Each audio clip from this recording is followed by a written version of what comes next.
Good day, जय evening everyone. कैसे हैं आप लोग? आई होप आप लोग बहुत अच्छे हैं। एक बार प्लीज मुझे चैट बॉक्स में मैसेज करके बताएं कि आपको मेरी आवाज जो है सुनाई दे रही है। मेरी स्क्रीन जो है वो दिखाई दे रही है।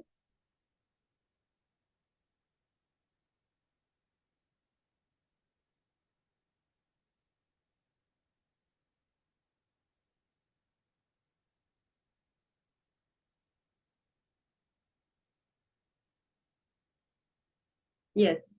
Okay. Thank you so much reply करने के लिए, बहुत बहुत धन्यवाद। आज हम लोग बात करने वाले हैं जो हमारा प्रोडक्ट है उसके बारे में, which is very much very very important. उसका रीजन ये है कि क्या क्या उसके फायदे हैं, उसके कितने सारे गुण हैं, वो कितना अच्छा प्लांट है, कितनी अच्छी मेडिसिन है, कितनी अच्छी ड्रग है। ये आप हम सभी जानते हैं। हम लोग आज से नहीं, सदियों पुराने से, मतलब बहुत टाइम पहले से भी उस जो प्रोडक्ट है उसका हम लोग यूज कर रहे हैं। क्यों? क्योंकि एक तो इसको हिंदू धर्म में बहुत ज्यादा पूजा भी जाता है।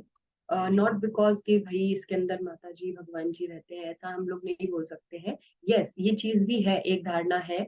पर अगर हम लोग साइंटिफिक रूप से भी देखें तो क्योंकि इसको इससे इससे कोरिलेट किया जाता है, इसकी वर्शिप इसलिए की जाती है क्योंकि काफी हद तक जो है इसके मेडिसिनल बेनिफिट्स बहुत ज्यादा है, हेल्थ बेनिफिट्स जो है बहुत ज्यादा है। हम लोग इसको बहुत सारी अलग अलग तरीके की मेडिसिन बनाने में यूज कर सकते हैं और हम कर भी रहे हैं। ठीक है। तो हमें सबसे ज्यादा इम्पोर्टेंट चीज, इस चीज का ध्यान रखना है कि क्या कारण है कि इसका हम लोग इतना यूज करते हैं। क्या रीजन है कि हम लोग इसको इतना ज्यादा आज के टाइम में यूज कर रहे हैं। ठीक है। बहुत ज्यादा जो इसके फायदे हैं, किस तरीके से ये काम करता है बॉडी के ऊपर, इसके बारे में आज हम लोग डिस्कस करेंगे। तुलसी मैक्स ड्रॉप। ठीक है, ड्रॉप के नाम से आपको समझ में आ रहा है कि ये ड्रॉप फॉर्म में होता है, मतलब ये सिरप नहीं है जिसको हमको 5 ml 10 ml ऐसे पीना है। ना ही ये टैबलेट फॉर्म में है, ड्रॉप्स यानी कि इसकी हमको बूंद बूंद, क्योंकि इसके अंदर हम लोग जो है तुलसी का एक्सट्रैक्ट जो है वो यूज करते हैं। ठीक है। जैसे कि आप यहाँ देख पा रहे हैं, नेचुरल इम्यूनिटी बूस्टर का जो है ये काम करता है। नेचुरल इम्यूनिटी बूस्टर इसको क्यों बोला गया है? नेचुरल इम्यूनिटी बूस्टर इसलिए क्योंकि because of the plant availability जो है इसकी बहुत अच्छी है। ठीक है। और काफी हद तक ये हमारी इम्यूनिटी को स्ट्रॉन्ग करता है। ठीक है। दैट इज वाई हम लोगों ने इसको ये नाम दिया है। तुलसी मैक्स के बारे में अगर हम लोग देखें तो हमारा जनरली जो वीक इम्यून सिस्टम है, ठीक है, वो बहुत ज्यादा डोमिनेंटली जो है बीमारी जो है लेने के लिए उतारू रहता है। आप इसको इस तरीके से समझ सकते हैं कि जितना ज्यादा आपका वीक इम्यून सिस्टम होगा, यानी जितनी ज्यादा आपकी बॉडी की इम्यूनिटी जितनी ज्यादा कम होगी, उतने ही ज्यादा हाई चांसेस होंगे, उतनी ही ज्यादा हाई रिस्क होंगे कि आपको बहुत जल्दी और बहुत सारे इन्फेक्शन और अलग अलग तरीके के जो है इन्फेक्शन बॉडी में आ सकते हैं। बहुत अलग अलग तरीके की डिजीजेस से जो है आपको सफर करना पड़ सकता है। ठीक है। इसका एक और ये भी हो सकता है, हम लोग समझ सकते हैं कि बहुत जल्दी जल्दी हो रहा है, बार बार हो रहा है। ठीक है। यहाँ पे कुछ डिजीज के नाम दिए हुए हैं रेस्पिरेटरी प्रॉब्लम्स में, जैसे निमोनिया बताया है, ब्रोंकाइटिस बताया है ना, साइनस इन्फेक्शंस बताया है। तो ये सारी जो प्रॉब्लम्स है ये रेस्पिरेटरी सिस्टम से रिलेटेड है। अगर आप लोगों को नहीं पता है रेस्पिरेटरी सिस्टम क्या होता है, श्वसन वह संस्थान क्या होता है, तो आप अपना जो फेसबुक आईडी है, फेसबुक पेज है डे जॉय प्राइवेट लिमिटेड, वहां पे हमारे सारे जो प्रीवियस लेक्चर्स है वो सेव्ड होते हैं। ठीक है। तो आप वहां पे रेस्पिरेटरी सिस्टम के बारे में हमने एक लेक्चर लिया था, तो उसमें पूरा बताया हुआ है कि क्या एग्जैक्टली रेस्पिरेटरी सिस्टम जो है वो होता है। और बहुत ज्यादा ब्रीफ में जो है मैंने उसको एक्सप्लेन किया, बहुत ज्यादा सुपरफिशियल जो है एक्सप्लेन किया है कि क्या एग्जैक्टली रेस्पिरेटरी सिस्टम होता है, उसका क्या काम होता है। ठीक है। यहाँ पे हम लोग तुलसी मैक्स ड्रॉप्स के बारे में पढ़ रहे हैं। तो यहाँ पे आप लोगों को ध्यान रखना है कि किस तरीके से हमारी जो रेस्पिरेटरी सिस्टम्स हैं उन सबको सपोर्ट करने के लिए जो है तुलसी मैक्स जो है वो रिस्पॉन्सिबल होता है। Not only respiratory system, skin infection है ना, स्किन से रिलेटेड जो भी प्रॉब्लम्स होते हैं, आप देखेंगे कि फंगल इन्फेक्शन हो गया, रैशेज हो गए, या एलर्जी की वजह से आपके स्किन में, जैसे कि आर्टिकेरिया एक होता है ना, क्या बोलते हैं इसको, शीत लग जाता है जिसको, है ना, खुजली करते हैं, लाल लाल जो है सतह पर हो जाता है। ठीक है। साथ ही साथ में और भी ईचिंग, इस तरीके के जो प्रॉब्लम्स है, स्किन से रिलेटेड जो भी प्रॉब्लम है, उसमें भी हम लोग इसको यूज कर सकते हैं। जैसे कि इसमें बताया हुआ है कि इन्फ्लामेशन अगर हो रही है स्किन का, है ना, उस कंडीशन में हम लोग इसको यूज कर सकते हैं। कोई भी इंटरनल ऑर्गन है, या कि फॉर एग्जाम्पल अगर हम लोग हमारा लीवर ही ले लेते हैं, अगर उसमें सूजन आ गई है, अगर उसके अंदर कोई इन्फेक्शन हो गया, तो उस केस में इसका हम लोग यूज कर सकते हैं। ब्लड डिसऑर्डर्स, ब्लड से रिलेटेड कोई भी प्रॉब्लम है, जैसे किसी का लो ब्लड प्लेटलेट काउंट है, एनीमिया है पेशेंट को, उस केसेस में भी हम इसका यूज कर सकते हैं। लो प्लेटलेट काउंट का मतलब क्या है कि आपके जो प्लेटलेट्स है वो बहुत ज्यादा जो है कम होते जा रहे हैं। ठीक है। सबसे ज्यादा इंपॉर्टेंट चीज आपको इस चीज का ध्यान रखना है कि बॉडी के अंदर बहुत सारे अलग अलग तरीके के चेंजेस आते हैं। ठीक है। अनटिल एंड अनलेस की वो सीवियर चेंज जो है वो होता है, उसके पहले ही हमें उसको रूल आउट करना है, उसके पहले पेशेंट को मेडिसिन देना है। ये मैं यहाँ पे क्यों बोल रही हूँ, क्योंकि लो प्लेटलेट काउंट का मतलब ये है कि प्लेटलेट काउंट कम होगा तो आपकी बॉडी के अंदर कहीं भी हेमरेज होने स्टार्ट हो जाएंगे। ठीक है। जैसे कि आपने देखा होगा डेंगू के अंदर होता है, डेंगू जो फीवर होता है, उस केस में प्लेटलेट जो है उसका बहुत जल्दी जल्दी जो है डिस्ट्रक्शन हो जाता है। ठीक है। तो सबसे ज्यादा इंपॉर्टेंट चीज आपको एक चीज ये ध्यान रखनी है कि हमारी बॉडी के अंदर न्यूट्रिशनल वैल्यूज बढ़ाने वाले प्रोडक्ट्स जो है वो हमको बहुत ज्यादा लेना है। न्यूट्रिशनल वैल्यूज अगर हम बढ़ाएंगे, साथ में हमारी इम्यूनिटी भी बढ़ेगी। न्यूट्रिशनल वैल्यू तो है, हम खाने के साथ में ऐसी कोई मेडिसिन है जैसे सुपर फूड हो गया, मल्टीविटामिन हो गया, ये हम ले सकते हैं। लेकिन कुछ स्पेसिफिक ऐसी मेडिसिन होती है जिससे इम्यूनिटी बढ़ती है। फॉर एग्जाम्पल तुलसी मैक्स, जिसके बारे में आज हम लोग बात कर रहे हैं। For example capsule giloy, giloy भी जो है एक बहुत अच्छा इम्यूनिटी बूस्टर है। ठीक है। तो ये हो गया यहाँ पे इन्फ्लामेशन की बात में। डाइजेस्टिव सिस्टम से रिलेटेड प्रॉब्लम, अगर जैसे भूख नहीं लग रही है, क्रैम्स किसी को आ रहे हैं, नौशिया है, डायरिया हो गया है, उस केस में भी हम लोग तुलसी मैक्स ड्रॉप्स जो है वो बोल सकते हैं लेने के लिए। साथ में और भी अदर इलनेस, ठीक है, जो कि हम लोगों को ठीक करने में प्रॉब्लम होती है, हम लोग बोल सकते हैं कि आप इसका सेवन जो है करिए, उसको रिकमेंड कर सकते हैं उस सेवन करने के लिए। ठीक है। सबसे ज्यादा इंपॉर्टेंट चीज ये कि ये सारी जो बीमारियां हैं, अगर आपको ये सारी बीमारी होगी तो अल्टीमेटली आपको जो है कहीं ना कहीं थकावट, है ना, कहीं ना कहीं बार बार आप छोटा सा काम कर रहे हैं और थक जा रहे हैं, आपको चक्कर आ रहे हैं, है ना, कुल मिला के आप पूरी तरीके से स्वस्थ नहीं है। इन सभी चीजों का आपको सामना करना पड़ेगा। ठीक है। इंडिया के अंदर अगर हम देखें तो 20% जो है, अगर स्टडी के मुताबिक देखा जाए तो 20.8% जो इंडियन है उनकी लो इम्यूनिटी होती है। लो इम्यूनिटी लेवल का मतलब क्या है कि उनको जितना पोषक तत्व चाहिए वो नहीं लेते हैं, अपनी ना तो फिजिकल हेल्थ का ध्यान रखते हैं, ना ही वो अपनी मेंटल हेल्थ का ध्यान रखते हैं। ठीक है। सबसे ज्यादा इंपॉर्टेंट चीज यही है कि आपको अपनी फिजिकल हेल्थ भी ध्यान रखनी है, मेंटल हेल्थ भी ध्यान रखनी है। और मोस्ट ऑफ द केसेस अगर 20.8 में से अगर हम देखेंगे तो ये रेशियो 50-50 से भी ज्यादा हो सकता है फॉर फीमेल। ठीक है। जिनकी इम्यूनिटी कम होती है, उसका एक most of the important reason क्या है कि वो अपनी हेल्थ के ऊपर इतना ज्यादा ध्यान नहीं दे पाती है। ठीक है। नेक्स्ट, अगर हम लोग देखें कि टिन्स है, यानी कि जो टीनेजर लाइफ में जो बच्चे होते हैं, ग्रोइंग एज में जिन लोगों की प्यूबर्टी आती है और आफ्टर प्यूबर्टी, ठीक है, या फिर सीनियर्स है, वो लोग बहुत जल्दी जो है बीमार हो जाते हैं। ठीक है। उसका कारण क्या है? अगर आप देखेंगे एक बच्चा, एक जवान यानी कि एडल्ट जो होते हैं, और अगर एक बूढ़ा यानी कि एल्डर पेशेंट जो होते हैं, सीनियर सिटीजन हम जिनको बोल सकते हैं, इन सभी के कंपैरिजन में अगर हम देखें तो एक बच्चा जो है वो बहुत जल्दी बीमार पड़ता है as compare to an adult. और एक जो एल्डर, जो हमारे एल्डर्स होते हैं, यानी कि जो हमारे बुजुर्ग व्यक्ति होते हैं, वो भी एज कम्पेयर टू एडल्ट, यानी कि जो युवा अवस्था, जो अवस्था होती है, उसमें हमारी इम्यूनिटी काफी अच्छी नेचुरली जो है वो बन जाती है। ठीक है। इसीलिए आपने देखा होगा कई बार कि हम लोग कहीं भी बाहर जाते हैं तो बच्चों को फटाफट कान बांध के लेके जाते हैं। ठीक है। थोड़ी सी भी सर्दी लगती है तो उनको हम लोग स्वेटर पहनाते हैं। उसका रीजन क्या है? क्योंकि उनकी इम्यूनिटी कम है। ठीक है। तो क्योंकि नेचुरली ही एडल्ट्स के अंदर इम्यूनिटी अच्छी होती है, लेकिन स्टिल आज के कंडीशंस जो है, आज की लाइफस्टाइल जो है, उस कंपैरिजन में हम देख सकते हैं एडल्ट्स भी बहुत जल्दी बीमार पड़ जाते हैं। क्यों? क्योंकि उनका न्यूट्रिशनल लेवल अच्छा नहीं होता, क्योंकि वो फिजिकली जो है वो फिट नहीं होते हैं, मेंटली जो है वो काफी स्ट्रेस में रहते हैं। ठीक है। तो ये सारे जो है कुछ कारण है जिसकी वजह से हमारी इम्यूनिटी जो है वो कम हो सकती है ना। 62% ऑफ पीपल में अगर आप देखेंगे तो ज्यादा रिस्क है, बॉर्डर लाइन है हाई रिस्क असेसमेंट के लिए, है ना। इतना ज्यादा आपको ध्यान रखने की जरूरत नहीं। देखिए इसमें लास्ट में एक लाइन आई गई है जो मैंने बोला था, with more women than man falling in unhealthy category, यानी कि अगर हम लोग देखें तो वुमेन जो है वो ज्यादा अनहेल्दी कैटेगरी में जो है वो फॉल होती है। ठीक है, इसका रीजन जो है वो बताने की जरूरत नहीं, हम सभी जानते हैं इसका जो है क्या कारण होता है।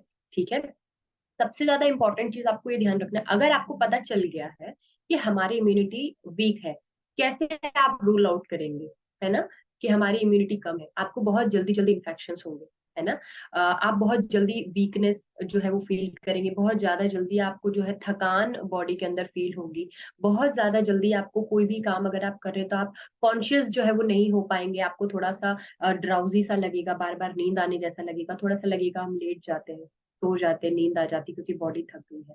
ठीक है, तो these all are the science, आप इन सब से देख के पता कर सकते हो कि यार कहीं ऐसा तो नहीं कि मेरी इम्यूनिटी कम है। ठीक है, और ये चीजें हम आसपास के लोगों को बता सकते हैं, उनसे शेयर कर सकते हैं, उनके अंदर बीच में हम लोग अवेयरनेस फैला सकते हैं। उसका रीजन क्या है, अगर वो लोग अवेयर होंगे टूवर्ड्स देयर इम्यूनिटी कि भाई हमारी इम्यूनिटी ठीक नहीं है, तभी वो लोग अपना सप्लीमेंट जो है वो बढ़ाएंगे। ठीक है, अपना सप्लीमेंट बढ़ाएंगे तो फिजिकली भी फिट होंगे, मेंटली भी फिट होंगे। ठीक है, दिस इज द रीजन कि हमारी जो कंपनी है उसमें हमारे जो सीएमडी सर एंड मैम है, हमारे जो एमडी सर है अनमोल सर और दिव्यांश सर, है ना, इन लोगों ने हमें ये प्लेटफॉर्म दिया है हेल्थ अवेयरनेस प्रोग्राम के नाम से। हेल्थ अवेयरनेस प्रोग्राम का मतलब आप नाम सोचिए, हेल्थ अवेयरनेस, हम क्या कर रहे हैं, अवेयरनेस फैला रहे हैं, है ना, एक हेल्थ केयर वर्कर है, अगर हम किसी को भी मेडिसिन प्रिस्क्राइब कर रहे हैं, बता रहे हैं, या एक प्रोडक्ट हमारा दे रहे हैं कि भैया आप ये करो, तो हमें भी उस चीज के लिए अवेयर होना जरूरी है। ठीक है, फॉर एग्जाम्पल चलिए आप किसी दूसरे के पास मत जाइए, बट आप खुद भी अगर अपना ध्यान रखते हैं और अपनी जो फैमिली है या आपके जो फ्रेंड्स हैं, एटलीस्ट सिर्फ अपने फैमिली और जो फ्रेंड्स है उस फील्ड में भी अगर आप ध्यान रखेंगे, छोटी छोटी चीजों का ध्यान रखेंगे, छोटी छोटी चीजों का मतलब जो है वो समझेंगे, और उन लोगों को आप अच्छी चीज जो है वो सजेस्ट करेंगे, तो दैट इज गुड इनफ कि उनकी इम्यूनिटी बढ़े, दैट इज गुड इनफ कि वो इकोनॉमिकली जो है वो स्टेबल रहे, दैट इज गुड इनफ कि वो अपना फ्यूचर में जो है बीमारी से अच्छे से लड़ सके। ठीक है, अपना कुल मिला के जो है उनका हेल्थ जो है हम लोग सिक्योर कर सकते हैं। ठीक है, हम लोग फाइनेंशियली अगर इतना हेल्प नहीं कर सकते, but at least we can do क्या, कि हम उनको ये बता सकते हैं कि भाई आप ऐसा मत करिए, इससे आपकी हेल्थ जो है वो सुधार नहीं होगा, इससे जो है आपको फायदा होगा, you can take this, you can do this exercise, आप ये खा पी सकते हैं, इस तरीके से रह सकते हैं। ठीक है, तो दैट्स ऑल, ये मोटो है हमारा हेल्थ अवेयरनेस प्रोग्राम का। हर बार मैं ये चीज इसलिए बताती हूँ ताकि ये सारी चीजें सिर्फ हमारे खुद तक सीमित ना रहे। ठीक है, ऐसा नहीं है कि आपने जो है देख लिया। ठीक है, फॉर एग्जाम्पल जैसे संजना जी हैं, अभी हमारा वीडियो देख रही हैं, अगर उन्होंने वीडियो देखा है, पूरा समझा है, तो उनके अंदर एक जागरूकता वाली भाव, जैसे हम बोल रहे हैं ना, अवेयरनेस, अवेयरनेस फैलाने वाला जो है भाव होना चाहिए, कि भाई हम हमारे पेरेंट्स को गाइड करें, हम हमारे फैमिली मेंबर्स को बताएं, हम हमारे नेबर्स को बताएं, हम हमारे फ्रेंड्स को जो है बताएं। ठीक है, उसका एक क्या रीजन रहेगा, बीइंग अ यंग जनरेशन, बहुत ज्यादा जो हमारे डिस्ट्रीब्यूटर्स हैं, काफी एल्डर्स भी हैं, है ना, बहुत सारे जो है मुझसे भी बड़े हैं, लेकिन वो बहुत ज्यादा जो है काफी अवेयर है इस चीज को लेके कि हमको क्या देना है।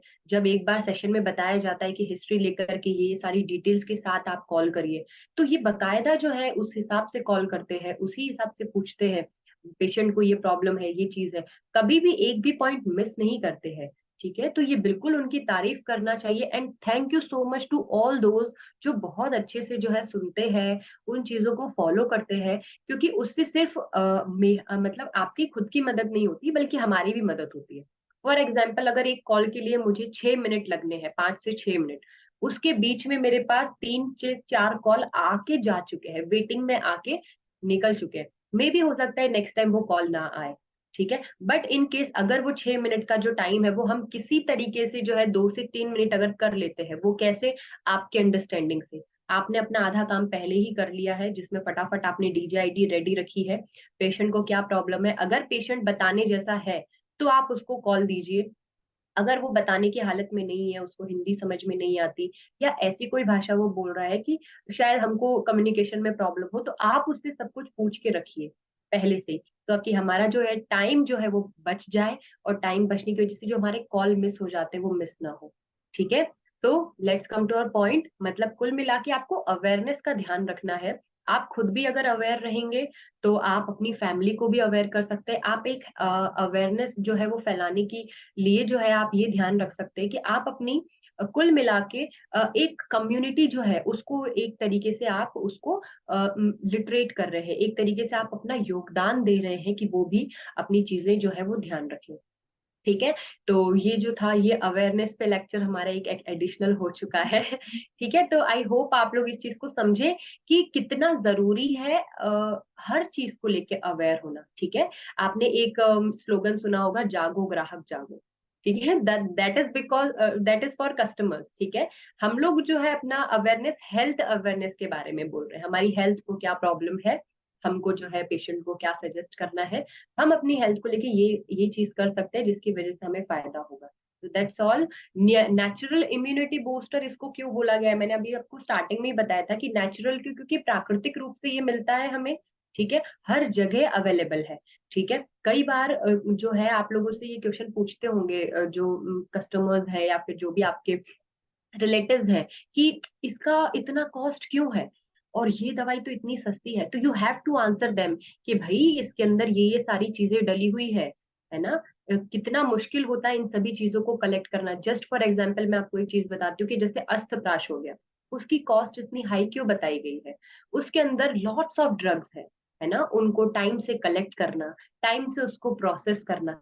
जस्ट फॉर एग्जाम्पल अगर हम लोग कब्ज हर चूर्ण लेते हैं तो उसके अंदर इतना एफर्ट नहीं लगता है, एफर्ट उसमें भी लगता है। आपको ड्रग लेके आना पड़ता है, नेचुरली उसको ड्राई करना पड़ता है, फिर आप उसको सुखाने के बाद उसको पाउडर बनाएंगे, फिर उसको आप छानेंगे, फिर आप उसको पैक करेंगे। ठीक है, बट इन दैट केस आपको अगर किडनी कवच और अपना अस्थप्राश ये वाले इन सब में क्या होता है, उसको बनाने में, प्रोसेस करने में टाइम लगता है। हम पहले मेडिसिन को पकाते हैं, फिर हम उसको उबालते हैं, फिर उसके पानी का पाक करते हैं, फिर घृत का पाक करते हैं, उसके बाद में उसको मिक्स करते हैं, उसमें हनी मिक्स करते हैं। There is such a long process, है ना। ऐसा नहीं है कि सिर्फ एक ही बार आपने किया और वो चीज हो गई। ठीक है, तो सबसे इंपॉर्टेंट चीज उसके अंदर कंटेंट्स कितने डले हुए। सेकेंड इंपॉर्टेंट थिंग इज कि उसको बनाने में कितने एफर्ट्स लग रहे हैं। दैट इज बिकॉज कि वो मेडिसिन जो है वो धीरे धीरे जो है कॉस्टली होती है। ठीक है, तो नेक्स्ट टाइम अगर आपके पास में कोई भी कॉल ऐसा आता है, मेरे पास भी ऐसे कॉल आता है, तो मैं जिस तरीके से आपको बता रही हूँ तो आप ये चीज ध्यान रखिए कि आप किस तरीके से ये चीज जो है उनको बता सकते हो। नेक्स्ट, नेचुरल इम्यूनिटी बूस्टर, जैसे मैंने बताया कि घर के पास में मिलता है, आपके घर के पास में भी मिल जाएगा, लेकिन जो घर के पास में तुलसी है और तुलसी ड्रॉप मैक्स ड्रॉप है, इसमें क्या डिफरेंस है वो हमें यहाँ पे देखना है।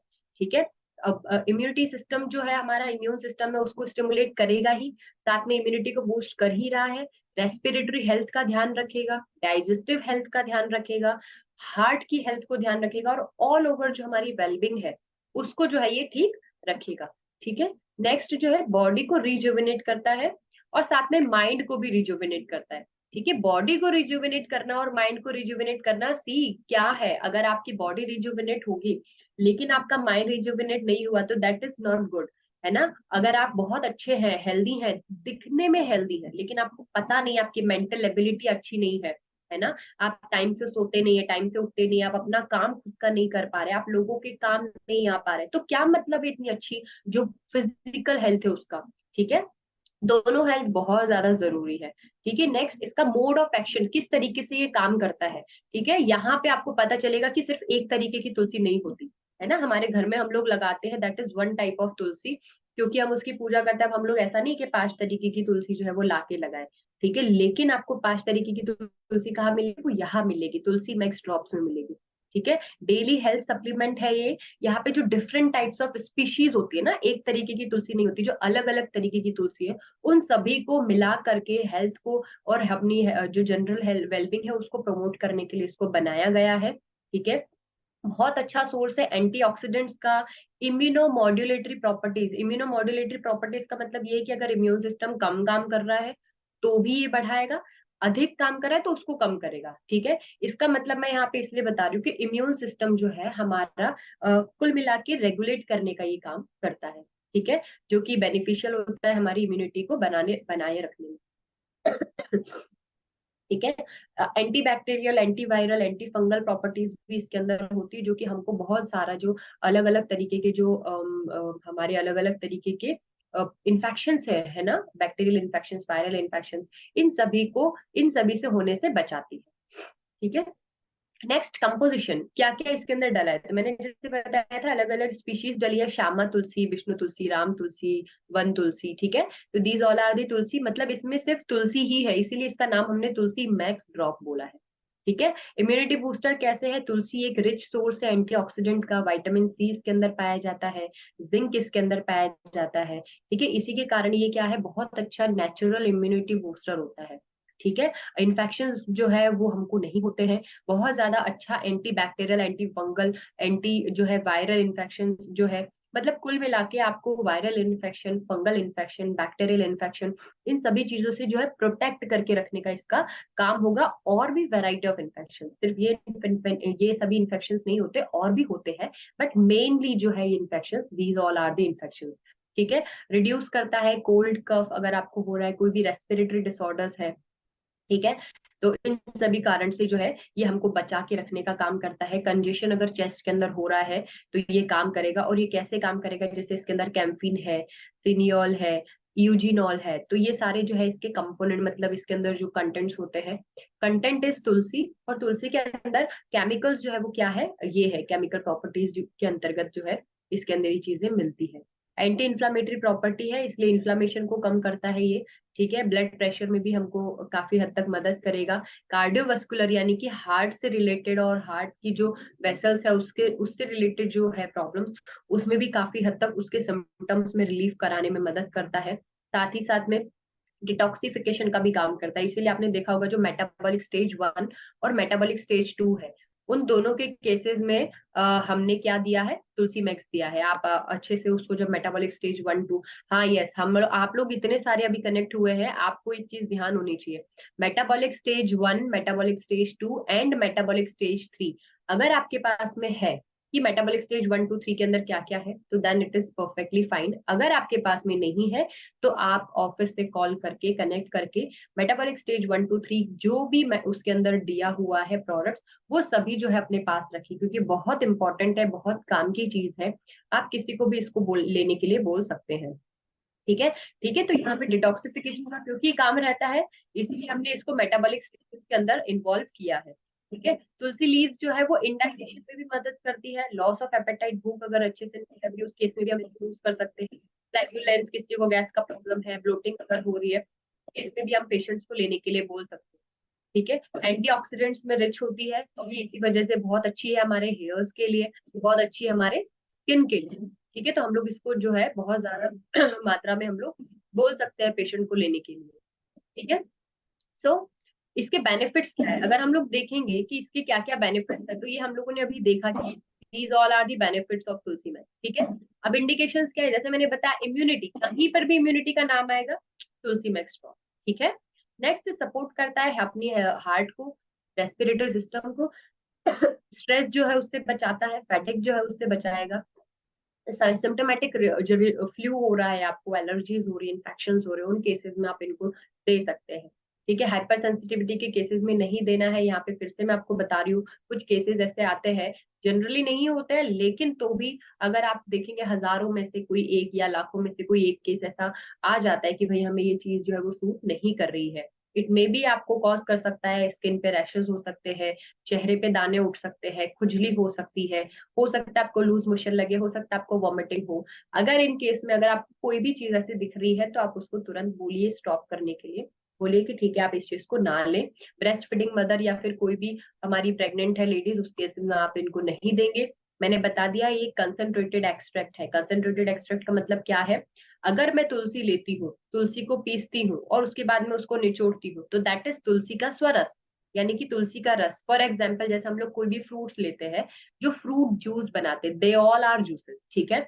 लेकिन एक्सट्रैक्ट का मतलब ये है कि हमने तुलसी को लिया, उसको प्रोसेस किया, जो मशीन्स आती है ना, एक्सट्रैक्शन वाली, उस मशीन के अंदर हमने डाला और तुलसी का सत्व बाहर निकाला है, ठीक है। सत्व निकालने के लिए अलग से प्रोसेस का हम लोग यूज कर सकते हैं, करते हैं, तो इसके अंदर तुलसी का जो है एक्सट्रैक्ट जो है वो यूज किया गया है, वो भी कॉन्सेंट्रेटेड फॉर्म में। इसीलिए आपने देखा होगा कि हम 8 बूंद 10 बूंद इतना ही इसको यूज करते हैं, ऐसा नहीं है कि आपको 1 टेबल स्पून या ऐसे यूज करना है, टी स्पून यूज करना है, ऐसा नहीं। ठीक है, फार्मास्यूटिकल ग्रुप में इम्यूनो बूस्टर है ये। ओरली इसको यूज करना है जनरली, ठीक है, आपको ओरली ही यूज करना है, मैं भी जनरली आपको ओरली ही यूज करने के लिए बोलती हूँ। Maximum 3 drops of Tulsi max आपको डालना है। किसके अंदर? आपको हॉट वाटर या कप जो है रहेगा उसके अंदर, या फिर ग्रीन टी अगर आप यूज कर रहे हैं, उसको 4 से 5 बार डेली लेना है। ठीक है, आप कोशिश करिए कि आप इसको एक ही बार में ले और एक ही बार में जो है पी लें। अगर ऐसा नहीं है तो आप बॉटल में भर के रख सकते हैं। ठीक है, अगर क्वांटिटी ऑफ पानी ज्यादा होगा, अगर क्योंकि यहाँ पे जैसे एक ग्लास या फिर एक कप बोला है, ठीक है, एक कप या एक ग्लास के अंदर 3 ड्रॉप्स बोला है। इट मीन्स अगर हम लोग 1 लीटर जो है यूज करेंगे तो उसके अकॉर्डिंग आपके जो ड्रॉप्स जो है वो इंक्रीज हो जाएंगे, है ना, 8 to 10 ड्रॉप्स या 12 ड्रॉप्स जो है वो आपको यूज करना पड़ेगा। 30 ml की जो है ये बॉटल एक आती है हमारे पास।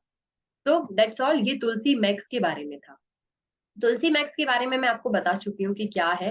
तुलसी मैक्स के बारे में मैंने आपको समझाया है कि व्हाट एग्जैक्टली तुलसी मैक्स क्या होता है, किसमें हम लोग इसको यूज करते हैं। आप लोगों को अभी एग्जिट नहीं करना है, छोड़ के नहीं जाना है, क्योंकि हम लोग हमारे रेस्पिरेटरी सिस्टम से रिलेटेड जो नेक्स्ट मेडिसिन है उसके बारे में बात करने वाले हैं, and that is tablet N Asthil.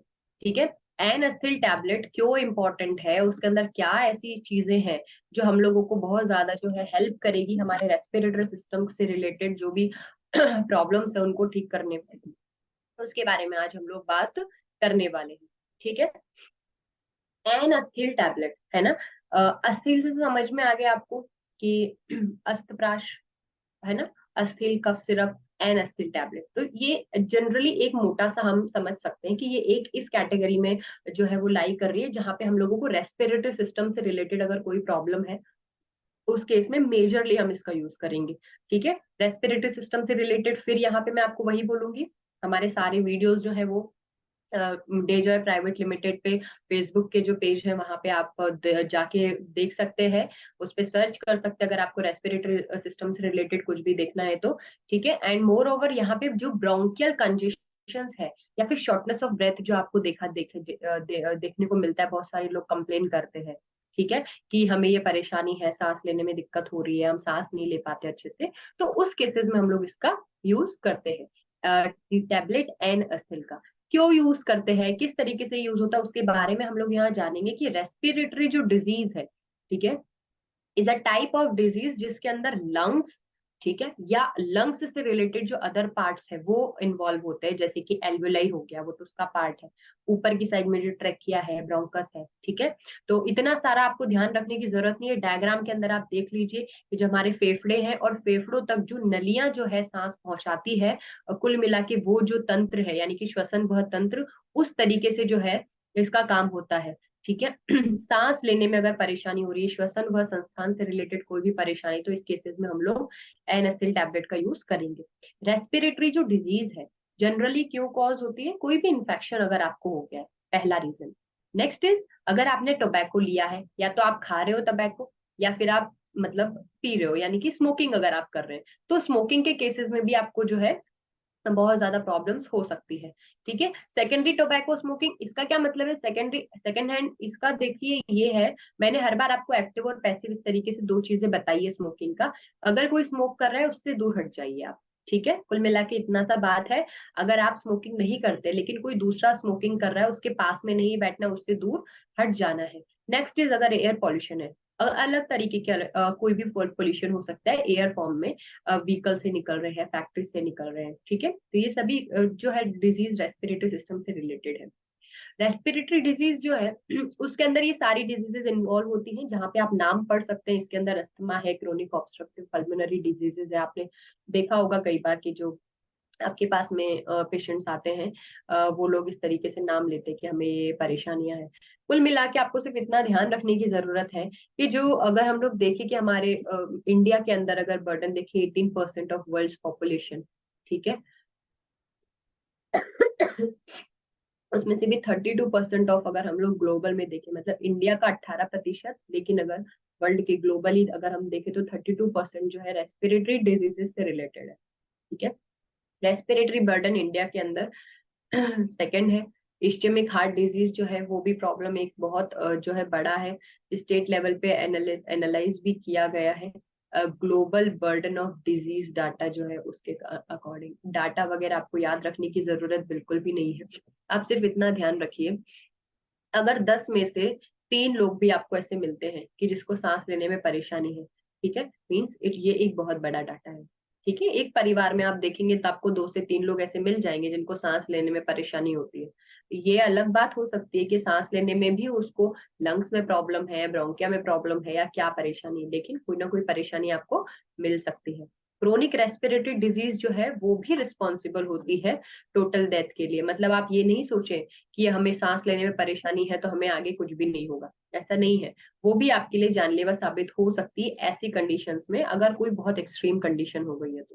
ठीक है, नेक्स्ट जो एन एसिल टैबलेट है, ब्रोंकियल कंजेशन जो होता है और शॉर्टनेस ऑफ ब्रेथ, ठीक है, उस केस में हमको इसको यूज करना है। ब्रोंकियल कंजेशन का क्या मतलब है, वहां सूजन आ गई है, वहां लालपन हो गया है, वो अपना काम अच्छे से नहीं कर पा रहा है, तो जो एन एसिल टैबलेट है वो ये सारी जो चीजें अभी मैंने बताई कि सूजन आ गया है, लालपन हो गया है ना, दर्द जलन वहां हो रही है, सांस लेने में परेशानी हो रही है, इन सभी को ठीक करने में जो है मदद करता है। और ओवर ऑल ओवर जो हमारा रेस्पिरेटरी सिस्टम है उसका भी काम अच्छे से करे, वो इस चीज के लिए भी सपोर्ट करता है। ठीक है, इसका एक्शन क्या है, ये एक आयुर्वेदिक फॉर्मुलेशन है जो कि अलग अलग तरीके की हर्ब से बनाया गया है। ठीक है, ताकि वो ब्रोंकियल कंजेशन के अगेंस्ट काम करे, सांस लेने में उसको परेशानी ना हो। वो कैसे होगा, वहां पे वो जो सूजन है उसको कम करेगा, वहां पे जो दर्द है उससे जो है वो राहत दिलाएगा। ठीक है, उसकी एंटीऑक्सीडेंट एक्टिविटी होती है हर्ब्स की, जो कि इम्यून सिस्टम को बूस्ट करने के लिए रेस्पॉन्सिबल होता है।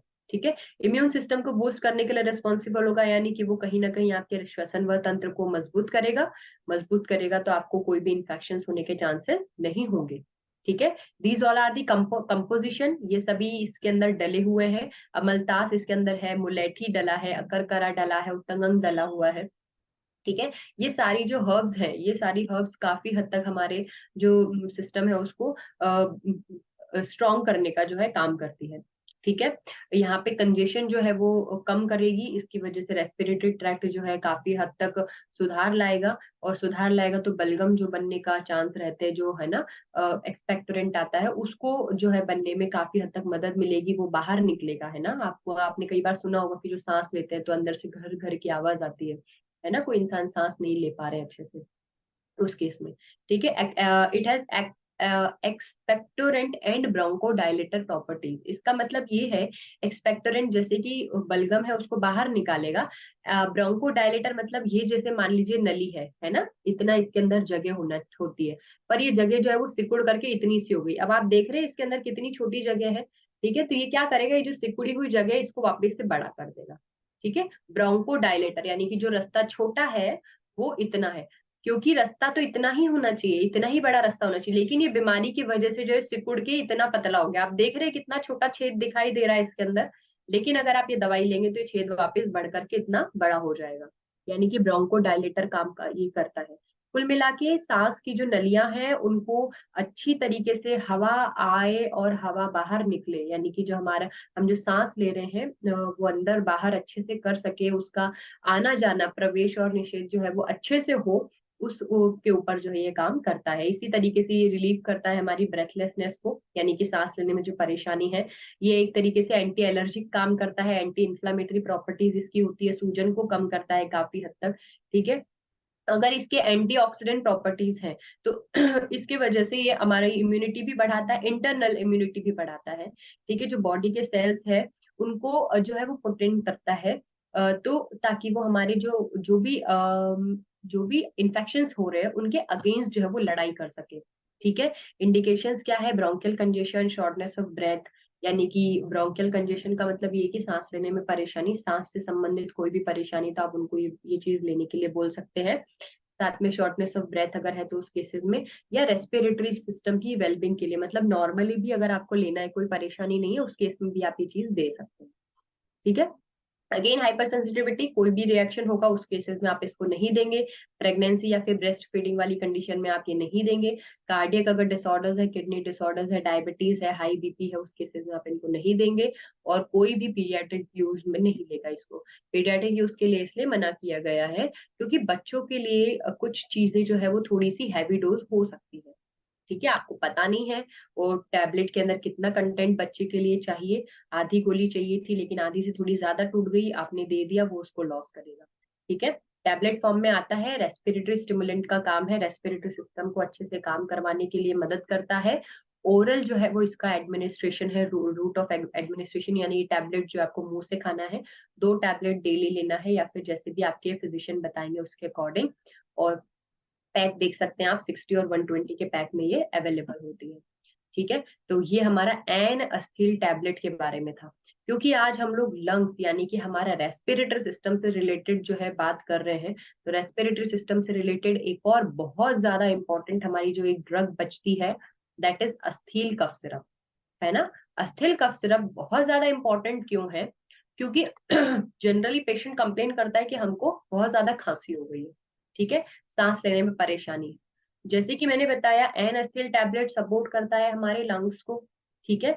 उसी तरीके से कहीं ना कहीं हमारे रेस्पिरेटरी सिस्टम यानी कि जो श्वसन वह संस्थान है, उसी के ऊपर अस्थिल कफ सिरप भी काम करती है।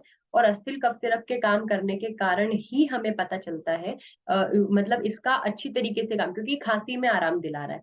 खांसी के अलावा गले में अगर आपको दर्द है, गले में इन्फेक्शन है, तो हम देख सकते हैं आगे हम किस किस केसेस में इसको दे सकते हैं।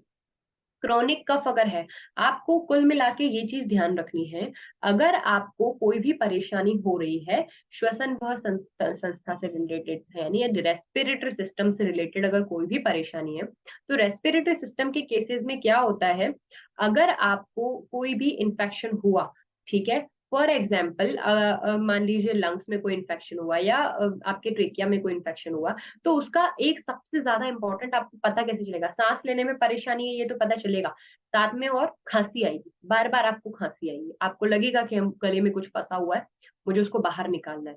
ठीक है, तो एक कारण ये भी हो सकता है कि किस वजह से आपको खांसी आ रही है, उसके बहुत सारे अलग अलग जो है कारण हो सकते हैं खांसी के। ठीक है, तो आपको इतना सा ध्यान रखना है कि जो हमारा कफ है ना, वो बाहर निकालने के लिए जो हमारा एयरवेट पैसेज है, वहां पे बहुत सारे लिक्विड और सारी चीजें जो है वो सिक्रीट होती हैं। इसको आप इस तरीके से मान सकते हैं कि एक नली है, इस नली के थ्रू जो है सांस अंदर बाहर होती है। जैसे मान लीजिए ये नली है ना, ये बाहर का वातावरण है, ये हमारे शरीर का अंदर का वातावरण है। ठीक है, यहाँ से हमने सांस अंदर ली, इसके अंदर से सांस जो है वो अंदर घुसेगी, यहाँ अंदर आएगी शरीर के अंदर। शरीर के अंदर जब आएगी तो ये नली छोटी सी नहीं है, ये बहुत बड़ी पाइप है। ठीक है, इस बड़ी सी पाइप के अंदर बहुत अलग अलग तरीके की चीजें हैं। अब इसके अंदर थोड़े म्यूकस भी होता है, इसके अंदर पतले पतले सीलिया भी होते हैं। मतलब कुल मिला के ये है कि कोई भी पार्टिकल्स वगैरह है तो उसको अंदर वो ना जा पाए। ठीक है, तो कफ एक तरीके से क्या होता है कि एक प्रोटेक्टिव मैकेनिज्म होता है। फॉर एग्जाम्पल मान लीजिए मैं आपको पढ़ा रही हूँ, पढ़ाते पढ़ाते मेरे नाक के अंदर एक छोटा सा कोई भी उड़ता हुआ कुछ भी कण जो है वो चला गया नाक के अंदर, और मैंने उसको ऐसे करके इनहेल कर लिया। ठीक है, अगर मैंने अंदर उसको इनहेल किया, पहली चीज तो हमारे नाक के अंदर जो बाल होते हैं they are very very important, उसको निकालना नहीं चाहिए। जो लोग निकालते हैं ध्यान रखिए, क्यों? क्योंकि हमारे जो भी डस्ट पार्टिकल्स, कुछ कीड़े जानवर वगैरह जो घुसते हैं उसको प्रोटेक्ट करके रखते हैं, अंदर जाने नहीं देते। लेकिन इन केस अगर चला गया, तो नाक से लेके हमारे फेफड़ों तक पूरे में एक समझिए म्यूकस जैसा एक चिपचिपा पदार्थ होता है, कि वो चिपचिपा पदार्थ जो है वो उससे जाके चिपक जाएगा।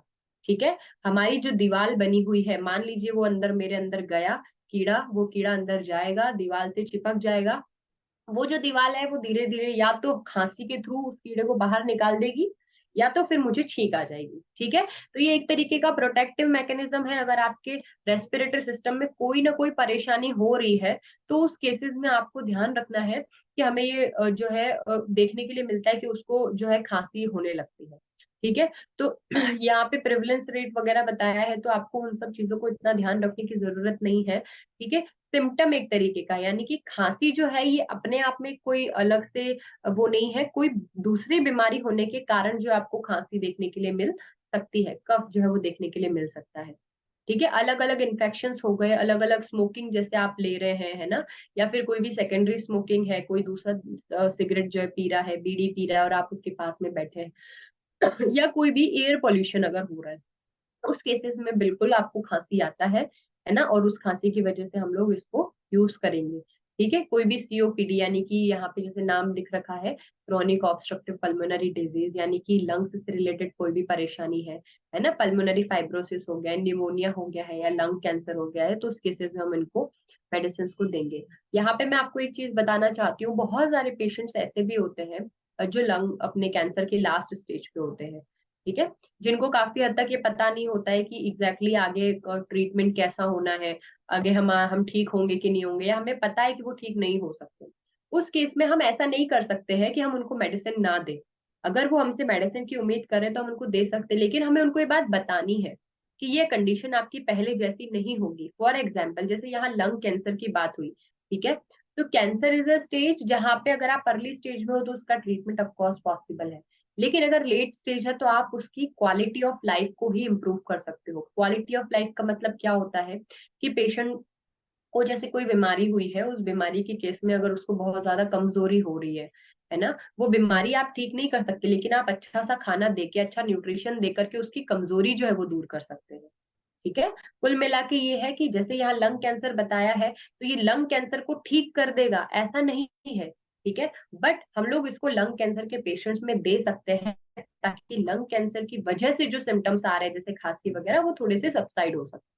ठीक है, क्योंकि ये बहुत ज्यादा इंपॉर्टेंट है। अगर आपने इसको अच्छी तरीके से यूज किया, पेशेंट की अच्छे से काउंसिल करी, तो हमारी कंपनी जो है वो भी बहुत ज्यादा इस चीज से अफेक्ट होगी। हमें ट्रस्ट बनाना है सभी के बीच में, हमें उनको सपोर्ट करना है कि ये मेडिसिन है, ये इस तरीके से काम करेगी, हमें उनको अच्छे से गाइड करना है। ऐसा नहीं है कि हमारा प्रोडक्ट बिक जाए सिर्फ इसलिए हमने उसको दे दिया, क्योंकि आज अगर हमने इस तरीके से किया तो फिर नेक्स्ट टाइम हो सकता है कि वो हमारा प्रोडक्ट ना ले और 10 लोगों को और बताए। लेकिन अगर हमने सही गाइड किया, हमने उनको सही अवेयर किया इस चीज को लेकर के, तो हो सकता है वो 10 लोगों को और बताए कि नहीं यार, दिस कंपनी इज बेस्ट। ठीक है, तो हमें इस चीज का ध्यान रखना है। नेक्स्ट, जैसे मैंने बताया किस तरीके से सारी बीमारियों के लिए यूज हम लोग कर सकते हैं। इंडिया के अंदर कितनी पॉपुलेशन, 18% ऑफ पॉपुलेशन है, 32% ग्लोबली जो है वो रेस्पिरेटरी डिजीज से जो है वो ताल्लुकात रखती है, उनको होता है।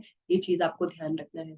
हमारा जो अस्थिल कफ सिरप है, ये किस तरीके से जो है मैनेज करता है कफ को और कंजेशन को। जो भी सिम्टोमेटिक रिलीफ है उसको काफी हद तक आराम दिलाता है। थ्रोट कंजेशन, जैसे गले में आपको दर्द हो रहा है, गले में खुजली हो रही है ना, ऐसा लगता है सुई चुभने जैसी कुछ अपने को लग रहा है, कांटा चुभ रहा है, उस तरीके की जो भी सिम्टम होती है, उस तरीके का जो भी आपको देखना को मिलता है, उस केस में आप इसको बिल्कुल दे सकते हैं।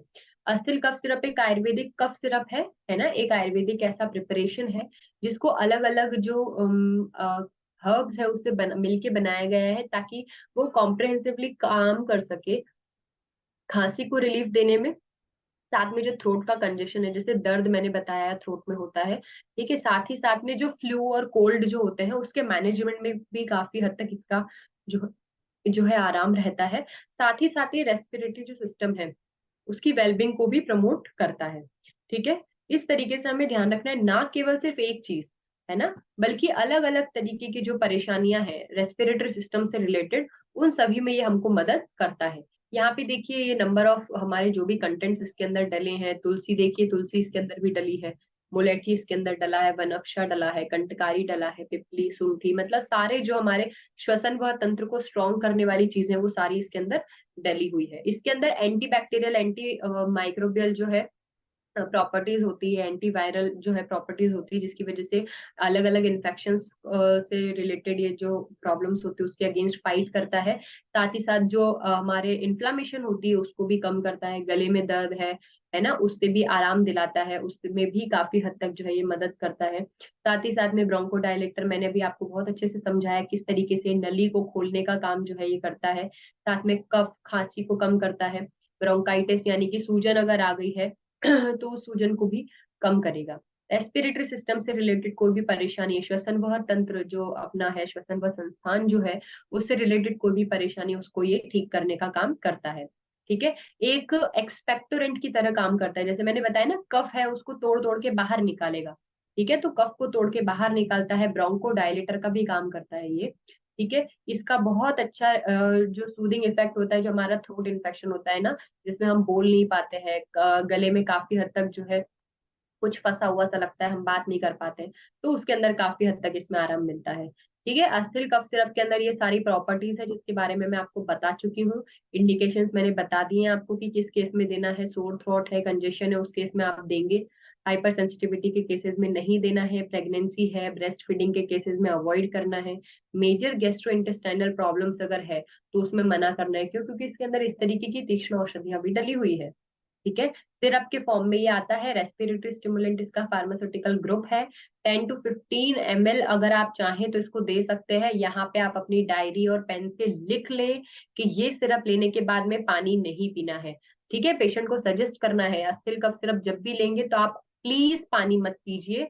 और अगर आपको पानी पीना ही है बहुत ज्यादा, अगर आपको लग रहा है कि पानी पीने की जरूरत पड़ेगी ही पड़ेगी, तो उस केस में आप हल्का गुनगुना पानी पीजिए। यहाँ पे एक और चीज आप अपनी डायरी में नोट करिए कि कभी भी खांसी है, गले में कोई परेशानी है, तो आप गर्म पानी से गार्गल करिए। जरूरी नहीं है कुछ नमक डालना उसके अंदर, जरूरी नहीं है हल्दी डालना। कोशिश करिए नमक और हल्दी डालना चाहे तो डाल सकते हैं, कोई परेशानी नहीं, लेकिन गार्गल जरूर करना है, यानी कि गरारे करने हैं। पानी को मुंह में भर के निगलना नहीं है, सिर्फ गरारे करने हैं और वो पानी को बाहर वापस से डाल देना है। उसके बाद में आपको अस्थिल कफ सिरप लेना है। अस्तप्राश दिया है मान लीजिए, तो अस्तप्राश में भी आप पहले गरारे कर लीजिए, फिर अस्तप्राश लीजिए, उसके बाद में भी पानी नहीं पीना है। ठीक है, मेनली इंपॉर्टेंट चीज इस केस में मैंने इसलिए बताया क्योंकि रेस्पिरेटरी सिस्टम, खांसी जब होती है तो गले में काफी हद तक हमको परेशानी होती है, सोर थ्रोट में काफी हमको ये आराम दिलाता है। ओरल जो इसका रूट ऑफ एडमिनिस्ट्रेशन है, अस्थिल जो आप देख सकते हैं कफ सिरप, ये एमआरपी अपना कमर्शियल्स है। एंड दैट्स ऑल, ये हमारा आज का जो भी तो ये लेक्चर हुआ है। दिस इज ऑल अबाउट हमारा Asthil cough syrup and Asthil tablet and जो है अपना तुलसी मैक्स ड्रॉप्स। ठीक है, आई होप आप लोगों को समझ में आया। मैंने कोशिश की है कि आपको मैं शॉर्ट में और अच्छी तरीके से बताऊं, काफी एक्सप्लेन भी किया है, ऐसा नहीं है, पॉइंट वाइज एक एक लाइन के थ्रू बताया है। जो आपके इंपॉर्टेंट चीजें हैं बताने वाली, वो मैंने सभी जो है वो कवर किया है। ठीक है, नाउ जस्ट 5 मिनट्स फॉर हमारा डाउट सेशन। अगेन मैं आपको बताती हूँ, बुरा लगने की बात नहीं है, नो ऑफेंस, आपको ध्यान होना चाहिए कि हमको टॉपिक से रिलेटेड चीज पूछना है। आज हमने 3 प्रोडक्ट के बारे में बात किया है, उससे रिलेटेड अगर आपको कुछ भी पूछना है तो आप पूछ सकते हैं। वी हैव 5 मिनट्स, 5 मिनट में ही हम लोग इसको ओवर कर लेंगे क्योंकि आज मेरी भी तबीयत ठीक नहीं है। ओके, अनिल अग्रवाल जी पूछ रहे हैं अस्थिल सिरप लेने के कितने टाइम पानी पी सकते हैं? अगर आपने अस्थिल कफ सिरप लिया है अनिल जी, तो आप सजेस्ट करिए कि आधे घंटे बाद आप पानी लीजिए, है ना। एटलीस्ट आपको हाफ एन आवर तक, आधे घंटे तक रुकना है, उसके बाद में आप बिल्कुल जो है पानी ले सकते हैं। ठीक है, okay, thank you so much. 1 year old pneumonia है, बिल्कुल आप दे सकते हैं, अस्तप्राश दे सकते हैं, अस्थिल कफ सिरप दे सकते हैं, एन अस्थिल टैबलेट भी आपको देना चाहिए उस केसेस में। रिसेंटली अगर निमोनिया हुआ है तो आपको उसको बताना ही है, क्योंकि आपको एंटीबायोटिक्स जो है वो यूज करने पड़ेंगे साथ में।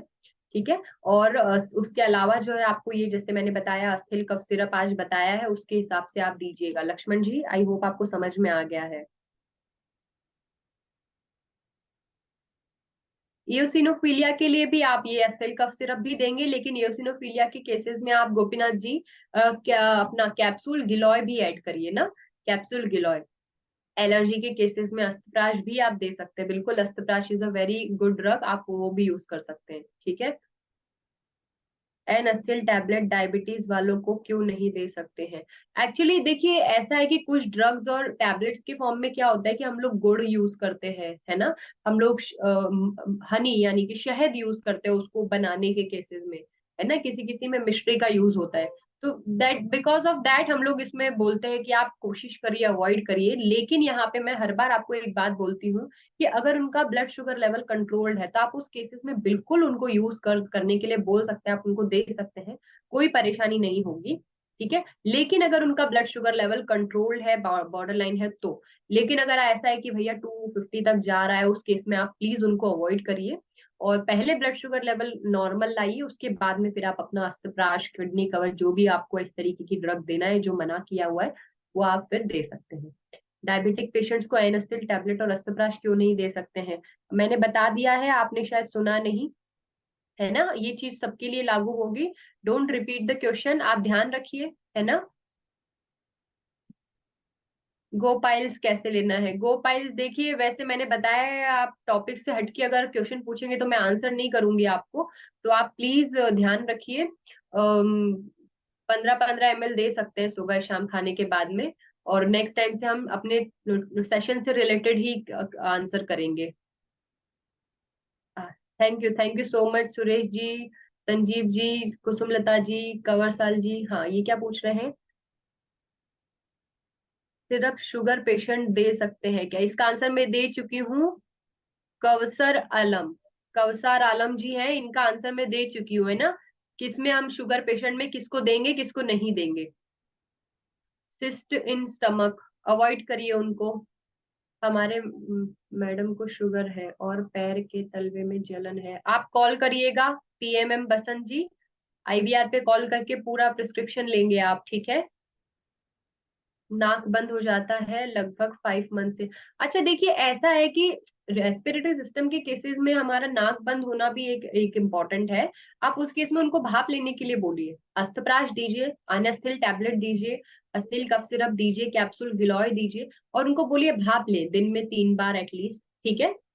उसके अंदर अगर वो कुछ मिला के ले सकते हो तो बहुत अच्छी बात है, जरूरत नहीं है आप सिंपल नॉर्मल भाप भी लेंगे तो भी चलेगा। भाप लेते टाइम अपनी आंखों को जो है बंद कर ले या फिर बैंड से जो है कवर कर ले, ध्यान रखिए, क्योंकि आंखों का स्नेहन नहीं होता है ना? गर्म जो भाप रहेगी, मे भी हो सकता है वो आपका आंखों को डैमेज करे, तो ये ध्यान रखिएगा आप। रुस्तम हुसैन जी, समझ में आ गया?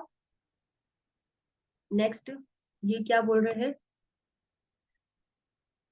साइनस प्रॉब्लम में आप दे सकते हैं, साइनस में आपको एंटीबायोटिक्स भी देने पड़ेंगे, इन्फेक्शन अगर हुए हैं उनको, तो उस केसेस में अस्तप्राश एनिसिल टैबलेट दे सकते हैं बिल्कुल। खांसी अगर होती है तो जो आज आपको प्रोडक्ट्स बताए हैं वो दीजिए आजाद जी।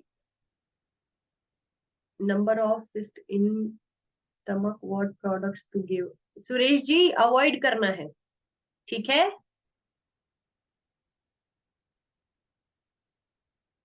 Hair falling is not our topic ना, आज का जो टॉपिक है मैं बताई हूँ, आप टॉपिक से रिलेटेड ही क्वेश्चन पूछिए। टॉन्सिल होने पे बिल्कुल अस्थिल कफ सिरप दीजिए, बिल्कुल यूज कर सकते हैं। एन अस्थिल टैबलेट भी दीजिए टॉन्सिल्स के केसेस में, गार्गलिंग करने के लिए उनको आप बोलिए। सर्दी खांसी दोनों के लिए बिल्कुल दे सकते हैं। बलगम वाली खांसी के लिए बिल्कुल देना है, यही देना है, अस्थिल कफ सिरप ही देना है, एन अस्थिल टैबलेट देना है हर्षिता जी, ठीक है? एन अस्थिल टैबलेट देना है, अस्थिल कफ सिरप देना है, अस्तप्राश देना है, गार्गल करने के लिए बोलना है उनको। और साथ में आप उनको ये भी बोल सकते हैं कि मुंह में काली मिर्च या फिर लौंग रख के आप चूसिए, है ना? ताकि उससे खांसी जो है बहुत ज्यादा अगर आ रही है तो काफी हद तक रुकेगी। अगर बलगम वाली खांसी है उस केस में आप लौंग और काली मिर्च का सेवन करने के लिए उनको बोल सकते हैं, मुंह में रख के चूसना है। और अगर सूखी खांसी है उस केस में आप गुड़ बोल सकते हैं उनको चूसने के लिए। अगेन ध्यान रखिए, डायबिटिक पेशेंट्स को नहीं देना है, ठीक है?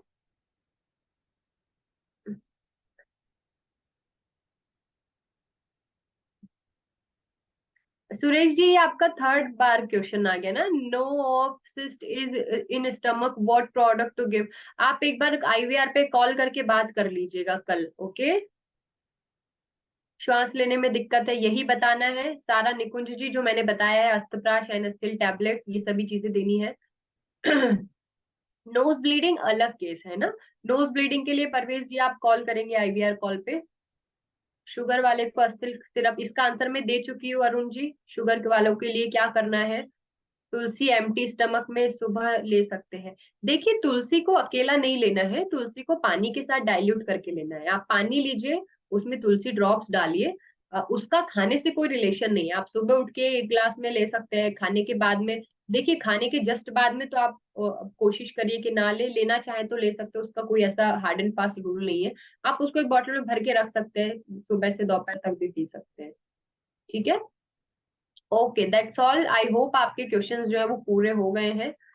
So now thank you so much, आप लोगों ने इतने अच्छे से जो है सेशन को सुना, ध्यान रख के सुना। आई होप आज जो है मेरी आवाज ने प्रॉब्लम नहीं किया, मैं धीरे धीरे इसीलिए बोली थी ताकि आपको स्पष्ट जो है शब्द जो है आप तक पहुंचे, क्योंकि थोड़ा बोलने में आज मुझे प्रॉब्लम हो रही थी।